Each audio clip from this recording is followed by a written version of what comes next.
By the fourth day, she stopped asking me what I wanted for dinner and started asking me what I knew. She didn't say it that clearly at first. She said, "You've been off." And then, "Did something happen?" And then, late that night with the bathroom light still on behind her, "Are you angry at me?" That was how I knew the silence was working. Not because I was trying to punish her, because she could feel, almost immediately, that I had stopped doing the part of the relationship she had quietly come to depend on. Her name was Natalie. We'd been together 6 years, married for 3, and if you met us casually, we probably looked solid. We had routines, shared passwords, a dog that slept on her side of the bed until 3 in the morning and then migrated to mine. We argued about normal things: money, whose turn it was to call the plumber, whether her mother needed to announce every life update in the family group chat. Nothing dramatic, nothing that would make anyone say, "Yeah, that marriage is in trouble." That's why what happened made me feel stupid before it made me feel hurt. It started on a Sunday afternoon with a grocery bag. Natalie had gone out to run errands, which usually meant 2 actual errands, and 1 unnecessary stop at Target, where she came home with candles we didn't need. I was unloading bags while she took the dog outside, and one of the receipt slips drifted out from between a loaf of bread and a carton of eggs. It wasn't from Target. It was from a little wine bar downtown called Alder Room. Friday night. 2 glasses of red, 1 cheese board, 1 tiramisu, paid at 10:48 p.m., 48 p.m. Friday night. She had told me she was at her friend Marissa's apartment, eating takeout in sweatpants and watching some terrible dating show. I remembered because she had actually texted me, "Don't wait up, we're talking crap about everyone on TV," and sent a blurry selfie of Marissa's coffee table with wine glasses on it. I stood there in the kitchen reading the receipt 3 times, like the words might rearrange themselves into something harmless if I was patient enough. When she came back in, cheeks pink from the cold, I had already folded it and slid it into my pocket. "You find the cilantro?" she asked. "Yeah," I said. That was the first lie of the week, and it was mine. I didn't confront her because I wasn't sure what I had. A receipt isn't a confession. People move around. Plans change. Friends meet in different places. There are 100 explanations available when you love someone and don't want the ugliest one. So I waited, and then I noticed the second thing. That night, while she was in the shower, her phone buzzed on the bed. I didn't pick it up. I didn't need to. The screen lit the room just enough for me to catch one line before it went dark. "Still smiling about last night." No name, just a number. I remember the exact sound of the shower turning off. That small metal click, and I remember stepping away from the bed too fast, like I'd been caught doing something wrong, even though all I had done was look at what had flashed in my own room. She came out in one of my old college t-shirts, drying her hair with a towel. "You okay?" she asked. "Yeah." She tilted her head. "You look weird." I almost laughed. "Just tired." That was day 1. Normally, I filled silence for us. If we had tension, I named it. If she was distracted, I coaxed her back. If a dinner got awkward, I found a joke and pushed it across the table like a peace offering. It wasn't even conscious anymore. I had spent so long smoothing over the rough edges between us that it felt like personality instead of labor. That week I stopped. Not completely. I wasn't rude. I answered questions. I fed the dog. I asked if she wanted coffee when I made mine, but I stopped offering softness where none was being given back. I stopped helping her feel comfortable in whatever was happening behind my back. By the second day she noticed. We were in the car on the way to her sister's birthday dinner, and she kept glancing at me at red lights. "What?" I asked finally. "You're quiet." "I'm driving." "You know what I mean." I kept my eyes on the road. "Do I?" She gave this little exhale through her nose, half irritated, half nervous. Did I do something? That question sat between us for the rest of the drive. I said, "Why did you?" She laughed, but it came out thin. "You're being strange." Maybe I was. I just didn't feel strange. I felt done performing normal, while something in me had already started to harden. At dinner, Her whole family talked over each other as usual. Her sister opened gifts. Her dad told the same story twice. Her mother asked me if work was still crazy busy in the same tone people use to ask if you're still having stomach issues. Natalie was animated, funny, charming. She touched my arm when she laughed. She leaned against me when someone took a group photo. Anyone looking at us would have thought we were fine. But once you've seen one false note, the whole song starts sounding different. Every time her phone lit up face down beside her plate, she moved her hand toward it too quickly. Every time I didn't lean into her touch, I felt her register it. She started watching me more than she was listening to anyone else at the table. On the drive home, she said, "If you're mad about something, just say it." I asked, "Would you?" She turned toward the window after that and didn't speak the rest of the way. Day 3 was worse because she tried extra hard. She made breakfast before work, which she never did on weekdays. She kissed me twice before leaving. She texted me at noon, just checking in. Around 4, she sent a picture of the dog asleep on the couch with "Miss my boys."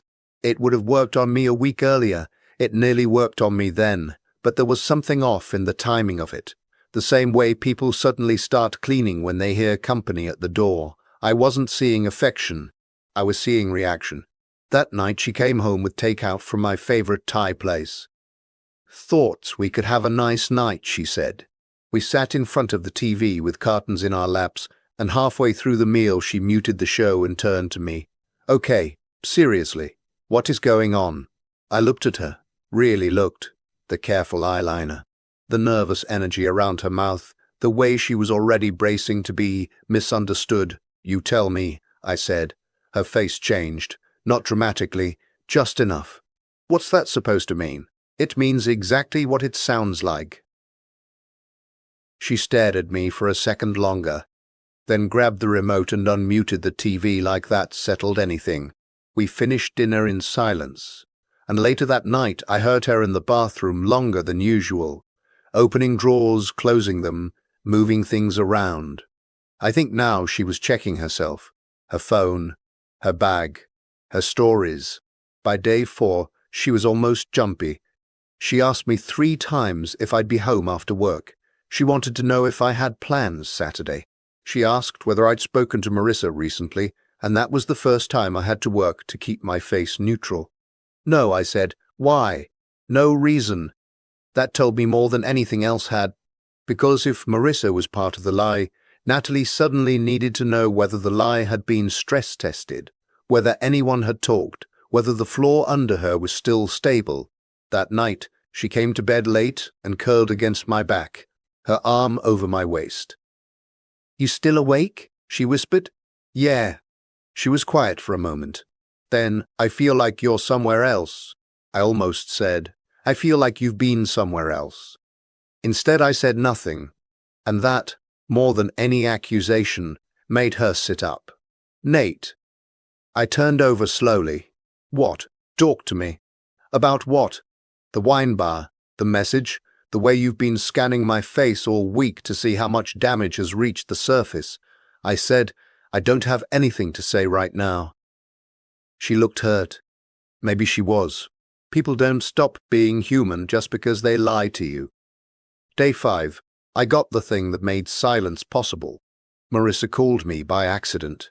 At least, that's what she claimed when I answered, and she went, "Oh my God, I meant to call Natalie." But Marissa had always been terrible at lying. Even her accidental lies came in wearing too much makeup. I said, "It's fine." "What's up?" There was a pause. Then she said, too carefully, "Nothing, just seeing if she's okay." I leaned back in my desk chair and stared at the ceiling. Why wouldn't she be? Another pause. Longer this time. And then, because people crack in weird places, Marissa asked, "You two are okay, right?" That was it. Not a confession. Not a name. But enough. I said, "Did she tell you she was with you last Friday?" She inhaled sharply. I heard it. And there it was. "She told me not to get involved," Marissa said softly. I closed my eyes.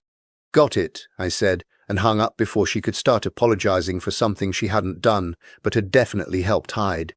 That was the moment it changed from suspicion into shape. There was someone. Marissa knew. Natalie knew I knew something. And I still wasn't saying it. By day 6, the house felt full of static. Natalie kept starting conversations and abandoning them midway. She asked if I wanted to go see a movie, and then seemed relieved when I said I was tired. She folded laundry with these sharp little movements, like every t-shirt had personally insulted her. Finally, while we were brushing our teeth side by side like two exhausted actors pretending domestic peace, she looked at me through the mirror and said, "This is cruel." I spit into the sink and rinsed my mouth. "What is this?" I dried my hands slowly. "You really want to use that word?" She turned then. "I don't know what you know, and I don't know what story you've built in your head, but walking around like this, acting like I'm already guilty of something, it's cruel." That actually made me smile. Not because it was funny, because I finally recognized what she needed from me. She needed me to speak first. She needed the details from my mouth so she could start organizing them, correcting them, minimizing them. She needed me to hand her the knife so she could decide how deep it had gone. I said, "If there's a story, Natalie, it's yours." She didn't sleep in our bed that night. She said she fell asleep on the couch by accident, but when I got up at 3 for water, she was awake in the dark, staring at nothing. Day 7. She cracked first. Sunday morning. Grey sky. Dog whining at the back door. Coffee brewing. Ordinary enough to be insulting. She stood in the kitchen in leggings and one of my hoodies, hands wrapped around a mug she hadn't touched, and said, "I can't do another day of this." I looked up from the counter. "Then don't." Her eyes filled immediately, which somehow only made me tired. "Ask me," she said. I felt my whole body go cold. There it was, the invitation, the burden, handed back with both palms open. So I reached into the junk drawer where I'd hidden the receipt all week and placed it on the counter between us. Then I took out my phone, opened the photo I'd snapped of the message preview on the bed the second night, because I had needed proof I wasn't imagining it, and set that beside the receipt. I didn't raise my voice. I didn't slam anything down, I just said, "You first." She looked at the receipt, then the scream, then me, and the strangest thing happened. She didn't deny it. She sat down at the kitchen table like her legs had stopped cooperating and started crying quietly, one hand pressed over her mouth. I stayed standing because if I sat, I thought I might not get back up. "It started in March," she said finally. His name was Daniel. Someone from a vendor team she'd been working with. Lunches that turned into drinks. Drinks that turned into what she kept calling one stupid night, though even in the moment we both knew people don't build entire backup lies around one stupid night. I asked how long Marissa had known. "A few weeks." I nodded. Natalie looked up at me with mascara starting to smudge beneath her eyes and whispered, "Why didn't you say anything?" It's such a ridiculous question, and yet I understood what she meant. Why did you wait? Why did you let me feel it? Why did you stop helping me pretend we were okay before I was ready to stop? I said, "Because I wanted to see how long it would take you to tell the truth if I stopped making it easy not to." That hit her harder than yelling would have. She cried harder after that. Told me she thought I hated her. Told me every day that week felt unbearable. Told me she knew by the second day that something had shifted because I wasn't reaching for her anymore, wasn't filling the room, wasn't protecting her from the discomfort she had created. And that was the part that stayed with me. Not Daniel, not Marissa, not even the lie about Friday. It was hearing her describe my silence, like the sudden absence of a machine she'd forgotten was always running in the background. We separated 2 months later. There were conversations after that, practical ones, ugly ones, a few sad, honest ones.